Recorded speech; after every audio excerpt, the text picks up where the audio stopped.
serta dalam perbahasan ini kerana kita juga berhadapan dengan masalah banjir dan Datuk Speaker, sebenarnya kalau kita melihat dunia pada hari ini berhadapan dengan masalah bukan hanya banjir, COVID, dan ya kesannya bukan hanya nyawa manusia, malahan juga ekonomi.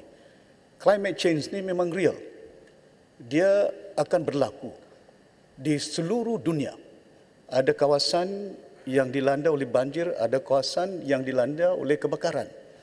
Jadi perkara ini kita harus faham.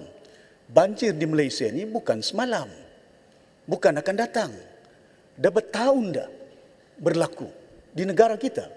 Tapi malangnya kita melihat bahawa kerajaan gagal mengurus tadbir disaster seumpama ini oleh kerana kita mengutamakan pengurusan politik semata-mata. Bukan menguruskan kehidupan manusia, kelangsungan supaya negara kita dalam keadaan yang terjaga, terkawal. Bayangkan bila banjir berlaku baru-baru ini. Depan mata bukan hanya di negara kita, di dunia. Menteri Besar Selangor, menteri daripada kerajaan persekutuan mempertikaikan siapa yang bertanggungjawab. Sepatutnya Perdana Menteri selaku CEO, dia CEO negara kita, memainkan peranan untuk membolehkan kerana dah 27 orang meninggal dunia. He should take charge as a Prime Minister of this country, call every Menteri Besar, call every ministers and relevant body dengan izin Kementerian Pertahanan, Bala Tentera, Ketua Polis Negara membincangkan tentang masalah ini. Jangan tunggu sampai 50 orang meninggal dunia kena nyawa manusia, kerana kerugian akan melanda negara kita. Tapi kita sedar dan tahu banjir dah berlaku berpuluh tahun. Kita ada template dia. The template is not improvised. Macam mana kita tak improvise? No proper coordination. Prime Minister should tell everyone, tidak kira Selangor, PKR, PH, you ada Menteri Besar. Negeri Sembilan, you PKR, PH government. Penang, you DAP, PH, you opposition government yang ada. Yang ini kerajaan, yang ini pembangkang. Ini bukan masalah politik. Ini masalah negara, masalah nyawa manusia. Dan sepatutnya selaku CEO yang punya kuasa, dia punya kuasa melebihi daripada menteri. Dia punya kuasa melebihi daripada kerajaan negeri tentang keselamatan negara, tentang keselamatan umat, nyawa dia. Takkan kita tak nampak? Mana peranan kita? Termasuklah kawan-kawan saya memorandum. Buat apa nak sign? Nyawa manusia yang ada. Saya masuk ke Hulu Langat, saya masuk ke Muda, Subang. Lepas itu pergi Pinampang. Masuk ke kawasan-kawasan Kota Merudu, banjir. Berapa orang yang susah? Banjir di Penampang tak pernah berlaku seteruk ini. Bayangkan, saya dulu timbalan Menteri Pertahanan. Saya masyarakatkan masa itu. Libatkan bala tentera yang ada untuk buat rumah. Pasal banyak masyarakat yang tidak punya rumah. Kita bukan berhadapan dengan peperangan. Kita bukan berhadapan dengan masalah keselamatan. Tapi nyawa manusia, negara kita. Yang kita sedar bahawa kerajaan belanja duit berbilion untuk kementerian itu, kementerian ini, beli bot, beli helikopter, beli macam-macam. Di Pinampang tidak sampai satu kaki Lokawi, kem. Berapa batalion kem Lokawi? Banjir sampai atas dinding, sampai atas atap manusia. Takkanlah kita tak ada mata, tak ada telinga nak mendengar. But how can you mobilize this? Dahulu kita ada Majlis Keselamatan, sekarang IPMM memainkan peranan. Majlis Keselamatan bagi arahan supaya semua agensi kerajaan. Artinya kita belanja berduit, berbilion untuk kementerian itu, sedang kita berhadapan dengan masalah kita katakan nyawa manusia, kerugian. Dianggarkan 6.5 bilion oleh menteri. Lebih daripada itu sebenarnya. Tapi bayangkan kalau kita selaku pemerintah dah sedar UMNO dah perintah berapa tahun di negara ini. Dah berhadapan dengan banjir berapa kali dah. Takkan tak tahu template dia. Takkan tak tahu syarat-syarat bagaimana ramalan kaji cuaca dianggarkan berlaku. Menteri Alam Sekitar pula berucap, Di mana? Di Scotland. Di mana berucap, bagi jaminan Malaysia akan terkawal daripada bencana alam. Kenapa? Di Jepun, di Filipina. Lepas itu berlaku pula banjir di Malaysia. Kita tak dijemput dalam jawatan kuasa perkara ini.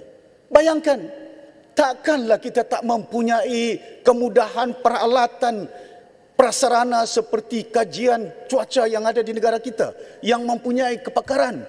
We should be able to know dengan izin beforehand. Forecast BBC ada, CNN, cuaca buruk melanda pantai timur Sabah, melanda Selangor Sealam. Bayangkan keadaan ini. Tidak ada koordinasi, tidak ada persediaan. Seperti kawan-kawan kata, cuti, ialah hak dia cuti. Tapi kita selaku pemerintah, nyawa manusia, makanan dia tak cukup. Saya masuk ke Hulu Langat. Ya Rabbi, air tak ada, lampu tak ada. Kesan dia apa dia? We must have a template. Banjir berhadapan, kena sedia peralatan. Siapa yang akan bergerak? Daripada kita belanja berbilion untuk Kementerian Pertahanan, berbilion untuk keselamatan, jabatan-jabatan lain. Why can't we utilize for the benefit of the country, for the benefit of the people? Minimize operating expenditure in this country. Pasal itu, utang negara kita 1.2 trilion. Saya bimbang, siapa nak bayar ni? Di mana kita nak curi duit? Ini saya dengar lagi, ada arahan. Semua projek-projek pembangunan yang tak pun digunakan, akan digunakan untuk mengatasi masalah banjir juga. Saya takut nanti kawan-kawan saya yang sign memorandum 3 juta, gunakan duit itu untuk banjir. Datuk Speaker, we must lay down. Terima kasih banyak kena ruang diberikan kepada kita.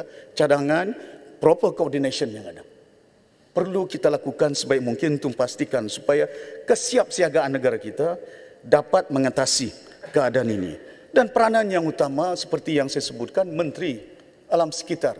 Ya, keadaan yang ada, itu sunat umrah itu. Daripada kita katakan ini wajib. Sunat muakkad ke apakah, wajib menyelamatkan, kita dipertanggungjawabkan. Bayangkan hari ini, berlaku banjir, yang main peranan NGO, yang main peranan rakyat, sukarela. Saya ucapkan jutaan terima kasih kepada mereka. Yang tak ada gaji pun, yang tak ada peruntukan pun. Kerajaan berperuntukan berbilion-bilion, 300 bilion, 200 bilion belanjawan. Rakyat terpaksa sukarela, terpaksa menyelamatkan nyawa. Siapa yang menyelamatkan? Jiran dia. Siapa yang menyelamatkan? Bantu mereka. Where did we go wrong? The government failed. Kerajaan ini gagal mengurus tadbir, bukan hanya keuangan, kehidupan manusia, nyawa manusia. Ini kita kena sedar.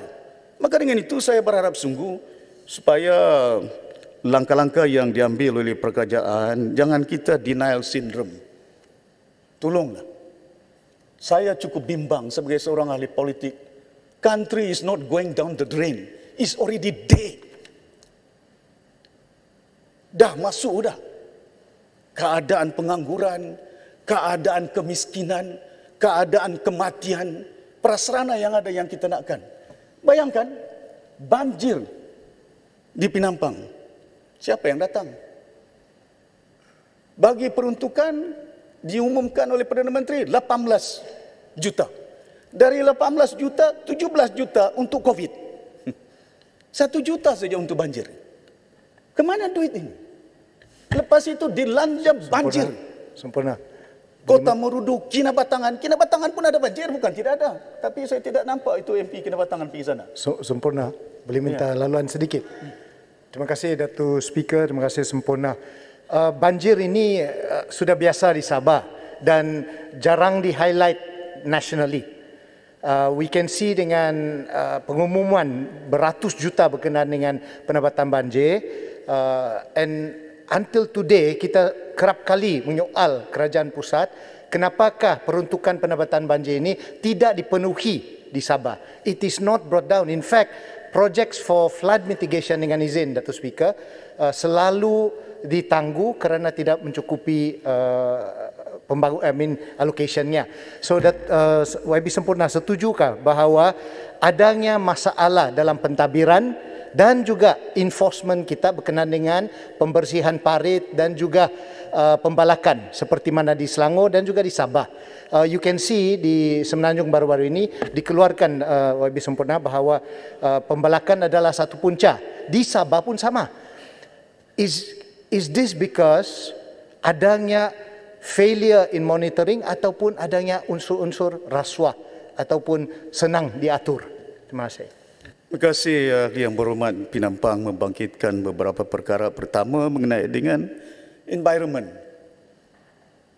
pembalakan. Masa saya kita jadi kerajaan, tidak sampai 1 tahun, saya umumkan tidak ada pengeksportan kayu balak dari negeri Sabah. Waktu itu, setiap sebulan ataupun 2 bulan sekali, gajah mati. Di merata tempat, di Kinabatangan, di Sandakan, terdapat gajah mati. Pasal apa gajah? Disalahkan gajah is wild animal. Dia wild. Tapi kita ini makhluk Tuhan. Dalam Al-Quran itu ada diperingatkan tangan-tangan manusia inilah yang akan menghancurkan muka bumi ini. Kalau kita tak pandai mengurusnya dengan baik, mengikut hawa nafsu kita. Bukan mengikut kemanusiaan yang ada untuk kita pertimbangkan. Binatang juga makhluk Tuhan yang dicipta oleh Allah Subhanahu Wa Taala. Kalau kita yakin bahawa Tuhan itu Almighty, Allah Subhanahu Wa Taala itu Almighty, Almighty, maknanya Tuhan ini bukan untuk hanya kepada parti itu, kepada orang itu, kepada bangsa makhluk Tuhan seperti binatang. Maka dengan itu kita haramkan. Baru-baru di Sabah ini dah diumumkan pula balak lagi. Sampai bila kita enforcement yang perlu kita lakukan dengan ada ketegasan. Adakah poket duit jawatan menjadi imbuhan? Kalau saya mau duit, kalau saya mau jawatan, saya boleh masuk. Jadi menteri saya di sebelah ni. Tapi itu kan niat saya. Saya nak beramal. Saya nak berkhidmat kepada rakyat di negara ini. Tapi saya tak nak paksa orang nakkan saya, hikmat saya, amalan saya. Kerana itu bukan rukunnya dalam amalan seorang manusia. Penting kepada kita melihat patut ketegasan daripada pusat, no more export of logs coming from Malaysia. Seperti apa yang berlaku di Indonesia. Jokowi sendiri menyatakan tidak ada pengeksportan mineral, harta aset-aset yang ada. Ketegasan daripada pimpinan atas. Kalau di atas itu baik, di bawah ini baik. Percayalah. Ini dalam kita dapat mengurus keadaan yang ada di banyak negara. Bimbang saya masih ingat masa saya timbalan Menteri Pertahanan. Saya tidur di Lebuh Hantu. Saya tidur di Bukit Kayu Hitam malam. Bila saya tidur di Lebuh Hantu, saya tengok macam mana keadaan dia. Buka puasa, kita makan. Saya beritahu dengan Tan Sri Azumi. Waktu itu dia Panglima Angkatan Tentera Sabah Wilayah. Kesian orang-orang Indonesia itu. Makan pun tak ada. Dia rokok saja. Can you call them? Buka puasa dengan kita. Panggil dia. Jangan dia nampak kita makan, dia orang tak makan. Hari ini Indonesia punya border is far much better than us. Dari segi keadaannya. Kita tak ada koordinasi, sudahlah tak ada koordinasi, tak ada enforcement of law. Longkang parit ini, sungai ini ciptaan Allah Subhanahu Wa Taala. Bila dicipta sungai oleh Allah Subhanahu Wa Taala untuk membolehkan umat waktu itu tak ada kapal terbang. Waktu itu tak ada bas, tak ada kereta untuk membolehkan supaya ziarah kita boleh berjalan berhijrah dari satu tempat ke satu tempat. Ini tak ada sungai ditimbus buat apa? Perumahan. Buat apa? Bangunan. Pasal itu tak ada laluan sungai-sungai yang ada. Berlakulah bila hujan volume yang begitu besar turun. Tidak pernah berlaku di Hulu Langat, di Selangor, banjir. Because the volume of water is so huge. Yang kita katakan, mana kita punya planning? Town planning yang ada, dah ada rancangan dah. Town planning, but we don't subscribe to it. Yang subscribe kita, bila ada kontraktor, dia nakkan jalan. Dia nakkan buat bangunan. Dia nakkan buat perumahan. Kita dengar cadangan pihak kontraktor. Kita tidak dengar negara kita, bangsa kita, rakyat kita. Pasal apa? Kontraktor itu bawa duit. Tapi akibatnya seperti yang saya sebutkan dalam Al-Quran, tangan-tangan manusia. Kalau kita tidak hati, Malaysia akan berhadapan dengan banyak masalah. Datuk Yang Dipertua, sebenarnya banyak perkara yang saya nak sebutkan dan cadangkan supaya selain daripada proper coordination di negara kita, tindakan tegas daripada pihak pemerintah pada hari ini. Dan kurangkan perbelanjaan dengan kita mengambil langkah lebih awal. Terkadang kita tahu hari ini 6 bilion dianggarkan, lebih daripada 6 bilion. We could have reduced the money kalau kita ada kesiapsiagaan kita. Gunakan semua aset yang ada. You are the CEO. If the company is having problem, the CEO must play the role. Undang-undang yang ada, kerajaan-kerajaan negeri yang ada, make sure enforce. Kalau ada sungai, widen it. Kalau tidak ada, buat supaya laluan air sampai ke lautan yang ada. Kita tak ada proper planning for the future generation yang ada. Ini yang Datuk Yang di-Pertua saya cukup bimbang. Saya berharap sungguh agar usaha untuk membantu kesiapsiagaan, proper coordination, the right template yang ada. Hari ini banjir. Besok saya fokus akan ada kebakaran di negara Malaysia. Musim kemarau apa akan jadi? Rumah terbakar, plantation terbakar. Bila plantation terbakar, pekerjaan akan hilang, cuaca, environment. Tapi kita kena ada kesiapsiagaan now. Telling all the companies in Sabah, in Semenanjung, mana plantation company, mana setenggan-setenggan, jangan tak ada kesiapsiagaan, akan berlaku kebakaran di negara Malaysia.